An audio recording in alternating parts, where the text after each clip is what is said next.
Greetings and welcome to Flanigan's Ecologic. I am your host, Ted Flanigan, and today I'm pleased to have Amber Sparks and Emily Hazelwood on the podcast. They are the co-founders of Blue Latitudes, an organization that provides environmental solutions for offshore industry. We're going to be talking about rigs to reefs, repurposing offshore oil rigs to support marine ecosystems. Amber and Emily, welcome to the podcast. Thanks so much for having us. Yeah, we're happy to be here. Let's talk about your mission. I love the mission statement. The Blue Latitudes is about finding the silver linings in our oceans at the intersection of industry and the environment, innovative solutions for complex ecological challenges. How did this come about? I think you were both at Scripps Institution for Oceanography. Is that where you met and hatched this idea? Yes, so we both met at Scripps, but our journey started a little bit earlier than that. My first job out of undergrad was working on the BP oil spill. I was working as a field technician, so we were doing water sampling, biota sampling, sediment sampling, all of which was going towards help characterize the full extent and impact of the spill. Now I'm from New England, so I had never seen an oil platform. I'd never seen a wind turbine. I'd never seen that type of development offshore. And so that experience alone, just seeing what that looks like offshore it's pretty unbelievable. And then on top of that, we're witnessing one of the most destructive events caused by man ever. And so what was interesting is that dichotomy of when we'd be out with on the boats, the fishermen would be talking about how they couldn't wait to go fishing on the oil platforms and eat that fish. And I'm like, why would you ever eat fish from an oil platform? And like, I can't believe fish would even be around them. Yeah. And even though I had a science background, I never made that connection that those oil platforms could actually be good habitats for fish.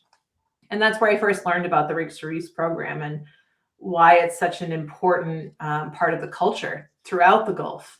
And so when I went to Scripps and I met Amber, I learned from Amber that California also has a Rigs to Reefs program, but unlike the Gulf that's reefed, over 600 structures, California hadn't reefed any of their structures. And that was really the impetus and the seed for our company to grow from.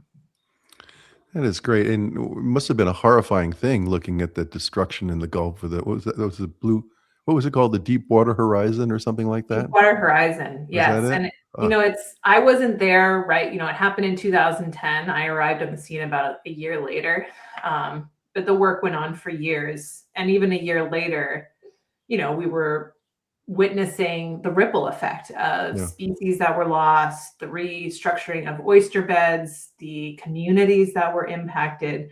Everybody we met was impacted by that spill in some way, which is pretty remarkable when you think about it, because it wasn't very close to shore. It's pretty far offshore, but communities very far inland had experienced the ripple effects from that spill, because just about everybody in the Gulf of Mexico either knows someone that works on an oil platform, they work on an oil platform, or they're a fisherman. There's always some sort of connection. So it was pretty remarkable. You use the word reef as a verb. I think you said these platforms, none of them have been reefed, I guess, in California, you said. And so very basic question, what is a reef? I'm glad that you asked that. That's a great question. That when we're talking about a reef is the oil platform structure itself very much looks like the scaffolding of a skyscraper. So if you ever go into a city and you see a skyscraper being built, it's the beams and cross beams. And what you see above the surface, it's really the tip of the iceberg. All the infrastructure really exists below the surface. And marine life will naturally be attracted to and eventually begin to produce upon hard structure offshore. And so the platforms themselves, from the moment that they're constructed, they start to serve as artificial reefs. So when we talk about reefing them, what we're talking about is removing all the drilling infrastructure, removing everything you see above the sea floor, and sealing and capping all the wells.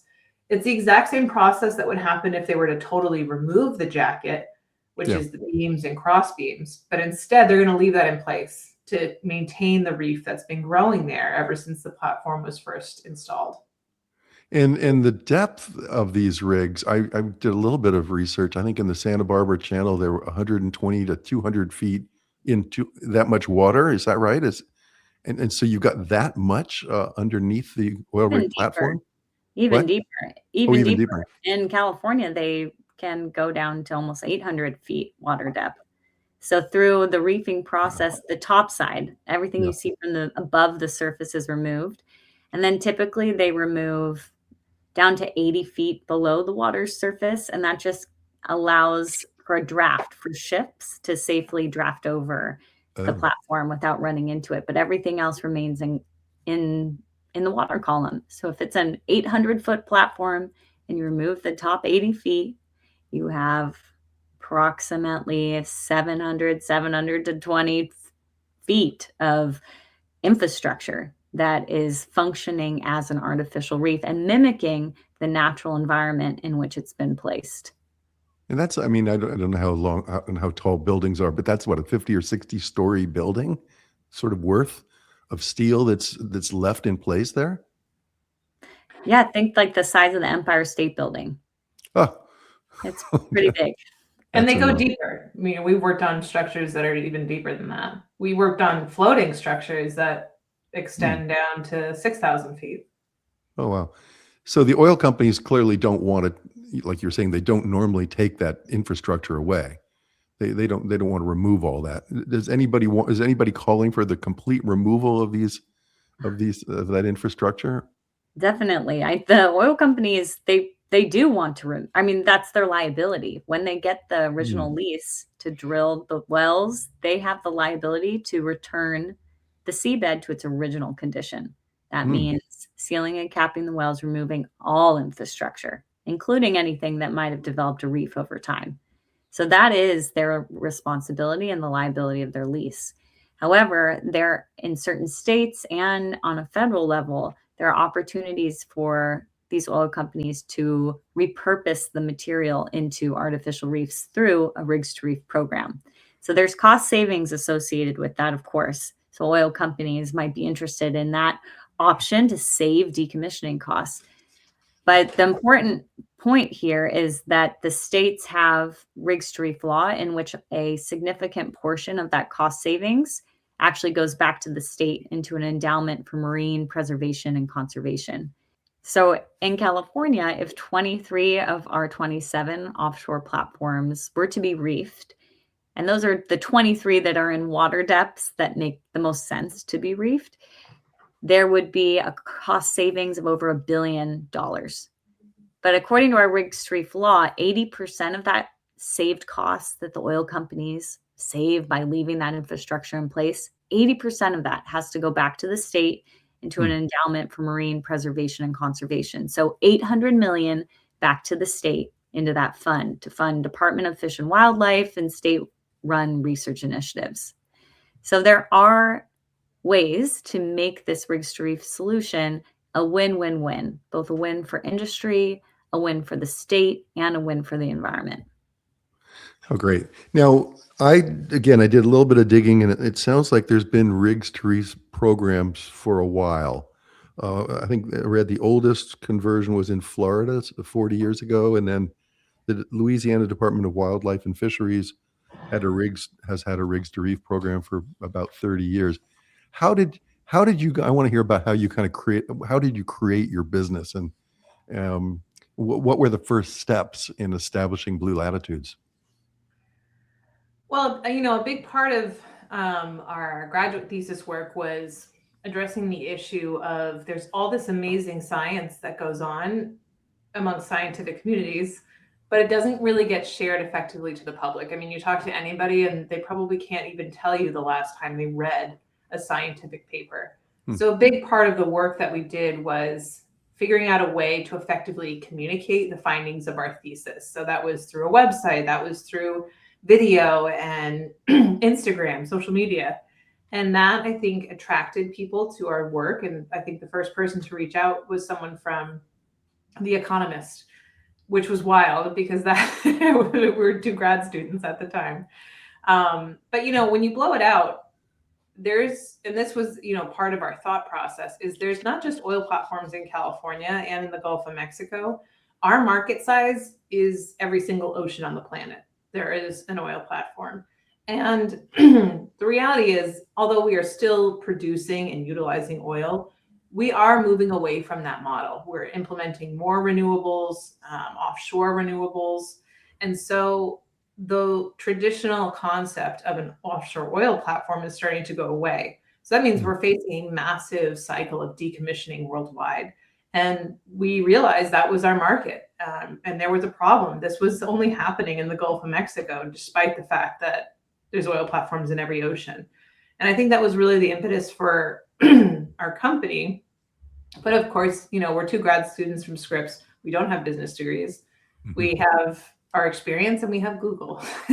So it's now pretty interesting for us both to say that we've really become experts in this field because we've been studying it for 12, 15 years now. And it's been a journey that has been shaped by our clients' needs, the types of work that they're looking for, and more people are coming out to study this issue. So the science is getting better and better. That's really interesting. It's so interesting you call it your market, or all these rigs. And like you said, they're in every ocean. Do you have any sense of how many? Are there tens of thousands of oil rigs out there in the oceans today? Do you have any sense of that? Well, I know. So in California, we have 27. In the Gulf, we have 1,300. And I believe in Alaska, I want to say there's between 15 to 20. So in the US alone, it's probably around 1,400. But that's the North Sea is probably one of the biggest other areas. So if I want to say there's at least 5,000 to 7,000 oil platforms likely out there. Right. And at one point earlier, you mentioned that only some of them are sufficient for reefs, are of sufficient depth. Was that the way you framed it? Yes, because not every platform is a good candidate to be reefed. And so that's a big part of what our work is we work with the offshore energy companies to help them determine if their platforms would be good candidates. One of the most simple factors is depth. A shallow water platform that you can't cut down to have enough draft for ships to safely draft over doesn't make sense for it to be a reef. Or perhaps it's more cost effective at a shallow water depth to just pull the whole thing up and take it to the scrapyard and sell the metal. So that's sort of a logistical element. On the ecological side, we also run remotely operated vehicle or ROV based surveys. It's like an underwater drone. We're flying around the oil platform, looking at the marine life that's developed on the platform. We also look in the surrounding area to get reference site of what's happening on the seabed surrounding the platform. Most recently, we've incorporated telemetry, hydroacoustic surveys. It's all using sound to track fish and record abundance of marine life underwater.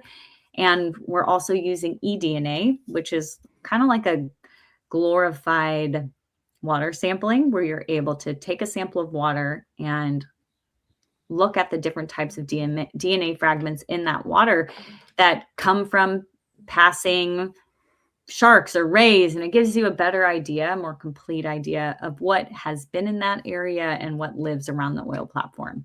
So together, all these different types of studies help us to understand what is going on with the environment and how will it be impacted if it's removed. So when you got you finished your graduate degrees, and you hung out your shingle in 2015, I think you started Blue Latitudes. What was the first project? What was your first? Who was your first client?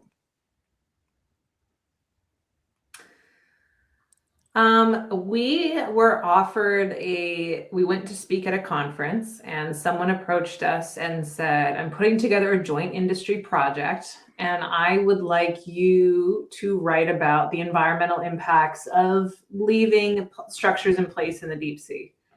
And so what a joint industry project is where multiple oil companies will chip in money And there'll be different groups that are addressing different problems. So everybody, instead of everybody paying, one off, like a $10 million project, everybody could maybe pay $1 million and they can get access to all this types of data. And so that was the first project. But from that, we were introduced to different oil companies. And one of those oil companies reached out to us and said, we have a pipeline that we want to try and leave in place, in the super deep sea. We're talking between 5,000 and 7,000 feet. Could you do an ecological value assessment if we give you ROV footage? And so that was our first foray into that space. And that's where we kind of learned, this interesting thing that oil companies have is access. Most scientists don't have the financial means to get on a ship and go study the deep ocean between 5,000 and 7,000 feet, get an ROV down there and collect data. So we were opened up to this amazing treasure trove of data through oil company access. So we were very fortunate in that space, and it kind of grew from there. We started getting more and more projects that were all tied into looking at operators' footage from ROVs that were kind of sitting on the shelf. We were learning to tie into their ongoing operations to collect new footage. It was very much a learn on the go thing. And part of that is because there wasn't really an existing model for consulting firms at that time as to how to address the ecological value of these offshore structures in a way that was cost effective, but also communicated the value that they had to the regulators. When I first was introduced to Amber, I thought you gals probably are fantastic scuba divers. And I thought that was a big part of your job, but let me ask the question: was scuba diving a big part of your desire to be in this business, or was that just sort of one aspect of it? I think being scuba divers introduced us to the marine life on the platforms. Even though I worked on the BP oil spill, I hadn't seen what it looked like below a platform until I went to graduate school with Amber. And we went diving on one of California's oil platforms, and we saw how unbelievable the ecosystems are. Like, to the extent where you almost want to lift your head out of the water and make sure you're looking at an oil platform, because you just can't believe it. It's a fully functioning reef under the water, and it's huge.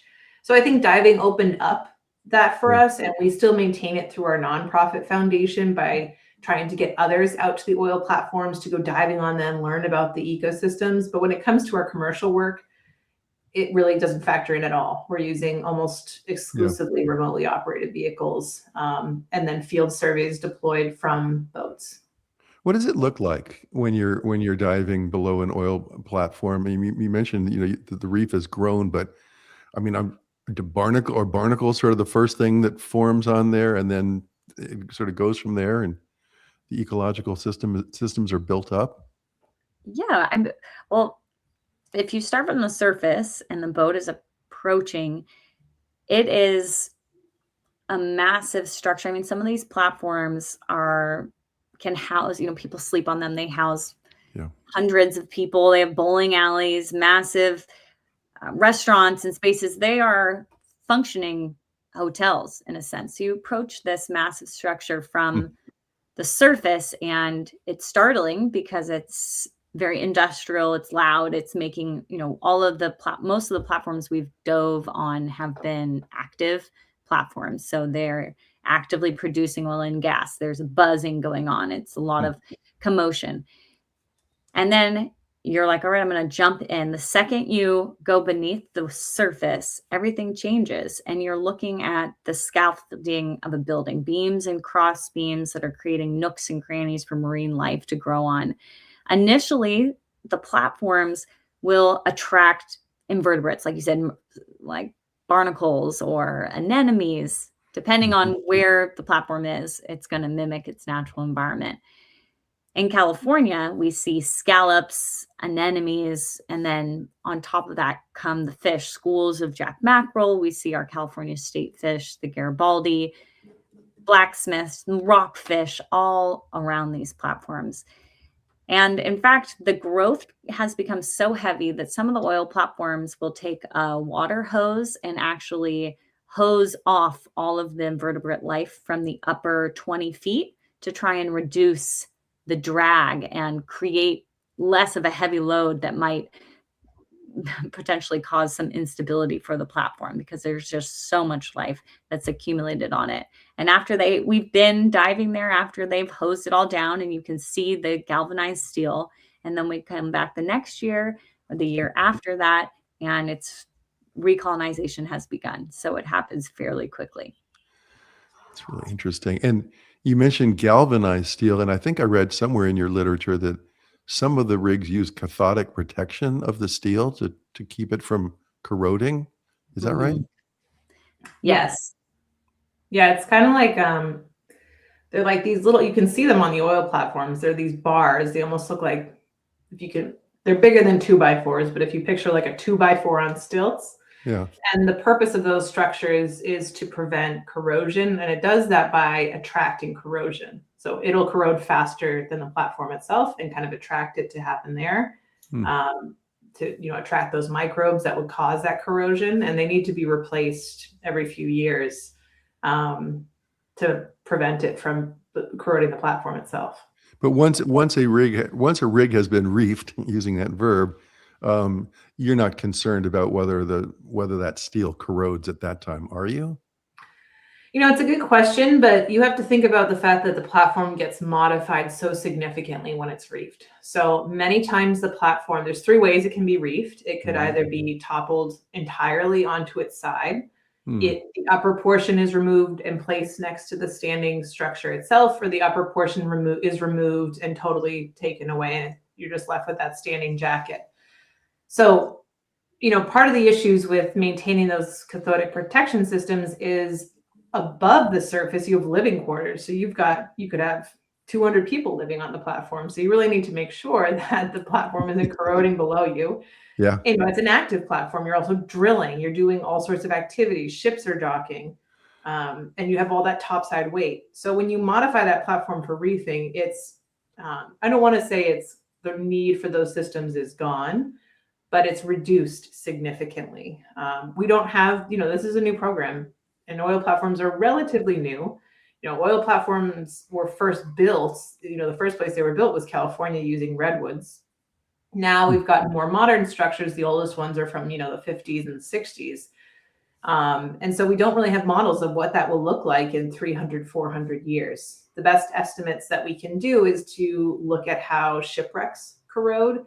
But even those structures aren't a great example because they're not made from galvanized steel. Most typically, they're made for things that keep the ship above the surface, not for materials that are helped to maintain it below the surface. So we do know they last a really long time, but it's based around shipwrecks. So we know that if you reef a platform, it'll probably last standing around 300 to 400 years, in which case we'll probably have other bigger fish to fry at that point, but they will last a long time. Let's talk a little bit about the benefits of enhancing, or I guess just building on or preserving these marine ecosystems. What are the benefits? Is it to create greater fisheries? Is that the primary benefit? It depends on the region, but these platforms do produce marine life. They can be refuges for marine life, especially in areas where nearshore runoff or pollution has decimated some of our nearshore local habitats. What we're finding is that fish are moving offshore and using these platforms to spawn, breed, grow to maturity. In California, they are the nursery ground for almost all of our rockfish, which is an important commercial species. And in the Gulf, the platforms are the primary habitats for red snapper. And there's been so many studies on the importance of the platforms for the migration of the snappers and really keeping their populations healthy. So it's very interesting to see how the platforms and the reefs can help support marine life. Interestingly, in California as well, there's been a complete decimation of our local sea star population. I don't know if you've been down to the Rocky Intertidal, but they've been gone for the last 8 or 10 years because of sea star wasting disease.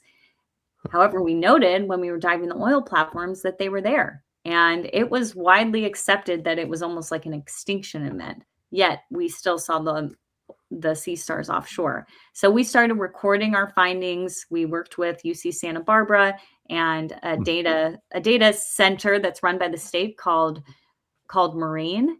And we've put all of our findings in there. And here we are 3-4 years later, we're beginning to see sea stars back again in our nearshore habitats within the intertidal zone of California.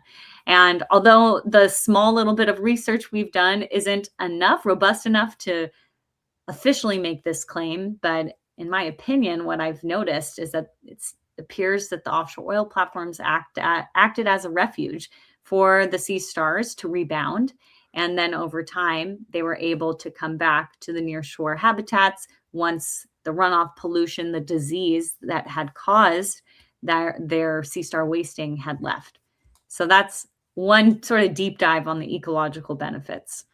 So we can really thank the oil industry for some biodiversity or maintaining some biodiversity. Who would have thunk it, right? Right. Unintentionally, but yes. Let's talk about your international work. As I mentioned to you, Amber, I had to look up where Mauritania is on the western coast of Africa. What exactly were you doing there? I think you should also tell the story about how you didn't know it was Mauritania at first. Yes, I thought it was Mauritius, which is a beautiful, very different, beautiful island. Yeah, Mauritania is a place I had never heard of before. So I was unaware of their culture, unaware of what they faced offshore. They have floating facilities. So different than a traditional fixed platform, it's a floating oil production facility that uses umbilicals and pipes that go down to the seafloor and connect with different wells. And they were trying to understand the best way and the most environmentally sensitive way to decommission. This was incredibly important to them because a large part of their communities depended on fisheries. And they wanted to ensure that there was not going to be any sort of spills or negative impacts on the environment and the fisheries. So the work that we did was to consult on how to decommission the structure in the most environmentally friendly way. And it was a really successful project. We were able to go and meet with the Ministry of the Environment and of Minerals, and work closely with the U.S. Embassy to make sure that work was completed in a safe and effective manner. How important, how important. Other international works that you've done? We've had other projects off West Africa. We've also done an extensive project in Malaysia, and we've done some work most recently for South America. Really, we've been working all over as of late. Everything from doing fisheries studies to doing literature reviews to doing data validation to doing graphic design work. The thing is, every country is going to have its own approach to decommissioning. It's not a one-size-fits-all program. So certain countries might have other values that they want to make sure are preserved or protected, whether that's they want to prioritize fishing or they want to prioritize economic systems. They might not even have an artificial reef program in place, or they're looking to protect very specific species. So every time we're going to a new country, it's, while we can carry over some of the same values of the Reefs to Reefs program, it's not a one-size-fits-all program. It needs to be tailored to each country's respective needs. It's really interesting. Now, you started out by forming Blue Latitude, I think 2015, and then was it 2019 you created the Blue Latitudes Foundation? Talk about what the foundation does versus the for-profit side. Sure. Yeah. We started Blue Latitudes Foundation in 2018 because we were doing so much education, outreach, and research, and we needed to spin it out into its own entity. So that's exactly what we did. And the work of our foundation is to raise awareness around opportunities for ocean conservation at the intersection of industry and the environment.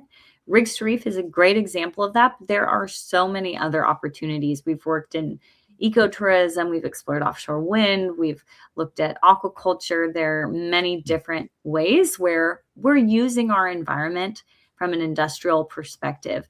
And what our foundation strives to do is find ways to use it without using it up, and really be conscious consumers of our ocean resources. And then do you get grants to do that for the foundation, or do people individually contribute to your works? Both. So we've Both. received grants in the past, and we've also received donations. So it's kind of a collective. So if any of our listeners wanted to donate to Blue Latitudes, that would be very welcome. Yes, always very welcome. And it helps us. And we don't make money from the nonprofit. It's all volunteer. So all of the dollars go exclusively towards our efforts there. And you mentioned, I wanted to hit on tourism for a second, because I saw that, I think some oil rig in the North Sea, maybe, as somebody turned it into a hotel, literally a hotel where people can go and stay. And I don't know whether they put wind turbines and solar panels on it, but do you see opportunities for different forms of tourism, maybe scuba diving and maybe hotels and different experiences that people can have? Yes, definitely. I think there's a market for that. It just depends on where it is. So there's an oil platform in Malaysia off Brunei that was repurposed for ecotourism, and we went there. We did a study of the platform reef in a comparison to the surrounding natural reefs, and we made a documentary film around that experience. It's called Transecting Borneo, and it was all about understanding how are these platforms functioning. Can you repurpose an oil platform for ecotourism? Is that a good idea? What does it really look like? So that was a great experience, and I do think that the model can be replicated. It just needs to be in a beautiful place like Malaysia. The North Sea, I don't know how many people would want to go stay on that oil platform. You freeze their butts off, right? Yeah. In the middle of the North Sea, especially in the winter. Mm-hmm. How great. What's next, or is it just carry on? I think we're part of a really exciting a project team that just received $20 million to evaluate the platform structures for alternative uses, such as green hydrogen, critical seawater mineral extraction, aquaculture. And we're really excited about this program, or this project, I think, because it's the first time that we're going to be able to very seriously evaluate the other opportunities that could be associated with these platforms. Harkening back to what I mentioned earlier, nobody has money like oil companies. So you really couldn't be a scientist and say, I want to go build a 150-person platform out in the middle of the ocean. So these platforms, when they're retired, present a really unique opportunity to serve as a hub for these alternative uses. And instead of them being removed at their end of use lifetimes, maybe there's an opportunity to harvest critical minerals from the seawater, or create a network of monitoring stations to collect real-time ocean data that is lacking throughout the Gulf. So we're really excited about that project, I think, primarily because it's going to open the door for that type of research to be done. Mm-hmm. It sounds like you both are very fulfilled with your jobs. Yes. I'd agree with that. Thanks so much for being on the podcast and educating me and educating our listeners. It's been great talking to you. Oh, it's been so nice chatting with you. Thank you for having us. That's it. Thanks for listening to Flanigan's Ecologic. We'll see you next time.